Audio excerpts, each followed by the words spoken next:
বিরোধী দলের এই মুলতবি প্রস্তাব আলোচনা সংস্কারের বিষয়টিকে, বিশেষ করে গণভোটকে যে অধ্যাদেশ এটা পার্লামেন্টে আনতে চাচ্ছে না, আবার রেকর্ড ভঙ্গ করেছে সরকারি দলের পক্ষ থেকে একটা মুলতবি প্রস্তাব এনে, যেটা রোববারে আলোচনার জন্য টাইম নির্ধারণ করা হয়েছে।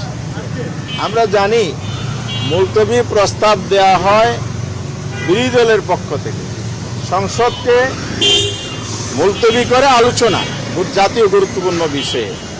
তো সরকার তো এই মুলতবি প্রস্তাব আনার কথা নয়, সংসদ মুলতবি করার কথা নয়। তাহলে সরকার এখানে সরকারি দল সংসদ পরিচালনায় ব্যর্থতার পরিচয় দিয়েছে, চরমভাবে ব্যর্থ। এই জন্য আমরা গণভোট গণরায়, বাংলাদেশের 70% প্রায় মানুষ এটা অনুমোদন দেওয়ার পরে সংসদে আইন পাশ করার কোনো বিষয় এখানে না। ওনারা সংবিধান সংশোধনী বিল আনতে চান।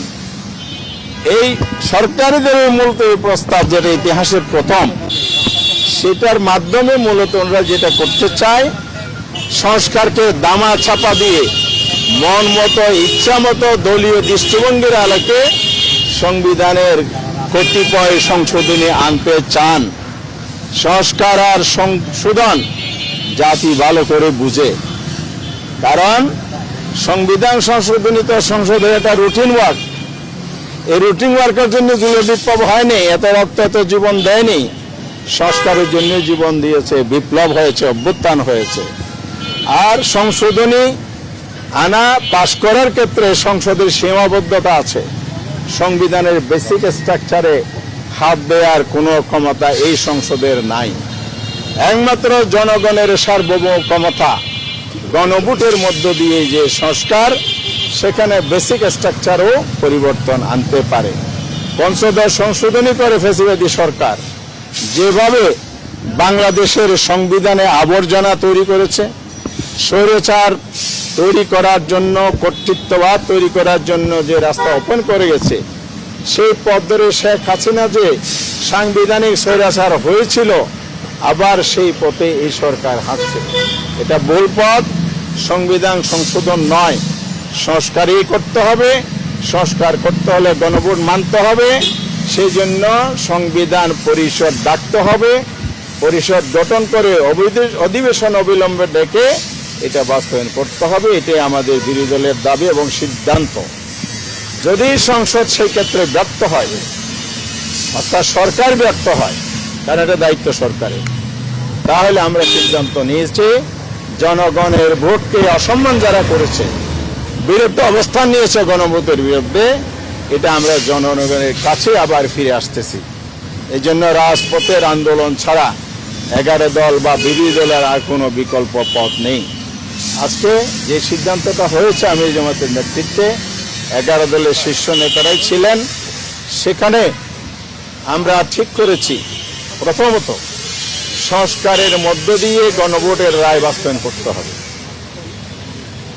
আর 2 নম্বর হচ্ছে, দেশে জ্বালানি সংকট চলছে, এখানেও সরকার ছলচাতুরির অবলম্বন করছে, কূটকৌশল অবলম্বন করছে। সরকার বিবৃতি দিয়েছে 102 ধারায় সংসদে কোনো সংকট নাই। সরকার বিবৃতি দিয়েছে ঈদের ছুটি স্বস্তি হয়েছে, কিন্তু বাস্তব ফিল্ডে যেটা গেছে, ঈদের সময় 370 জন মানুষের জান গেছে, জীবন গেছে। সংসদে এই প্রশ্ন উত্থাপিত হয়েছে, আর কতজন মারা গেলে আমাদের মন্ত্রী সাহেব এই সেক্টরের তিনি স্বস্তি বোধ করবেন বা অস্বস্তি বোধ করবেন। আর জ্বালানি তেল সরকার বলে সংকট নাই, পেট্রোল পাম্পে গেলে তেল পাওয়া যায় না, দিলে 1 লিটার 2 লিটার 500 টাকার তেল দেয়। সরকার আজকে একটা জঘন্য সিদ্ধান্ত নিয়েছে, এই তেল সংকট নাই বলে আবার তেলে যে পরিবহন ব্যয় কমানোর জন্য স্কুল অনলাইন করে দিয়েছে, সপ্তাহে 3 দিন। এটা আমাদের মেধাবীদেরকে মেধাশূন্য করার আরেকটা পায়তারা। সরকার দেখেছি আমরা ভিন দেশের ইশারায় বাংলাদেশের শিক্ষা ব্যবস্থা, বাংলাদেশের প্রজন্ম, তাদেরকে যাতে মেধাশূন্য করে বাংলাদেশ এবং জাতিকে যাতে অকার্যকর করা যায়, দুর্বল করা যায়, সেই পদক্ষেপ অতীতে স্বৈরাচারীরা নিয়েছিল, ওনারাই সে পথ ধরেছে। আইন শৃঙ্খলা পরিস্থিতি খুবই ভয়াবহ, খুন খারাপি প্রতিদিন হচ্ছে, চাঁদাবাজি হচ্ছে, হামলা হচ্ছে, ধর্ষণ হচ্ছে। সরকার এদিকে নজর নাই। এবং সংবিধানের 59 নম্বর ধারায় বলা আছে রাষ্ট্রের প্রশাসনিক কাঠামোগুলো সর্বস্তরে নির্বাচিত প্রতিনিধি দ্বারা পরিচালিত হবে।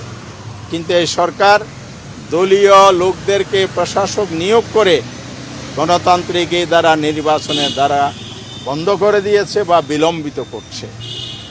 এই দাবিগুলো নিয়ে আমরা জনগণের কাছে যাব, যাতে গণভোটের রায়বলম্বে বাস্তবায়ন করা হয়। আর প্রাসঙ্গিক জনবান্ধব এই দাবিগুলো আমরা সেখানে আলোচনা করে সিদ্ধান্ত নিয়েছি। সরকার যদি দাবি পূরণ না করে, সংসদে সমাধান না করে, 11 দলের উদ্যোগে আগামী শনিবার 4 তারিখ ঢাকা রাজধানী বায়তুল মোকাররমের উত্তর গেটে বিকাল 5টায় আমরা বিক্ষোভ সমাবেশ এবং মিছিল করব। এবং পরবর্তী সময়ে আমরা দেশবাসীকে সামনে রেখে গণসংযোগ, লিফলেট বিতরণ, জনমত গঠনের কর্মসূচি নেব এবং বিদ্যুভিত্তিকভাবে একাডেমিলি এই কনসেপ্টগুলো জাতিকে অবহিত করার জন্য আমরা সেমিনার, সিম্পোজিয়াম, রাউন্ড টেবিল বিভিন্ন প্রক্রিয়া প্রোগ্রাম নির্ধারণ করেছি। এরপরও যদি সরকার জনমত অপেক্ষা করে, তাহলে আমরা কঠোর কর্মসূচির দিকে যেতে বাধ্য হব। এরপর আমাদের সাব কমিটি হয়েছে, ওনারা কর্মসূচি প্রণয়ন করবেন। আগামী 7 তারিখ আন্দোলনের রূপরেখা, ভবিষ্যৎ কর্মসূচি নিয়ে শীর্ষ পর্যায়ের মিটিং অনুষ্ঠিত হবে। সেখানে আরও বিস্তারিত কর্মসূচি ঘোষণা করা হবে। এই ছিল আজকে মিটিংয়ের মূল বিষয়বস্তু।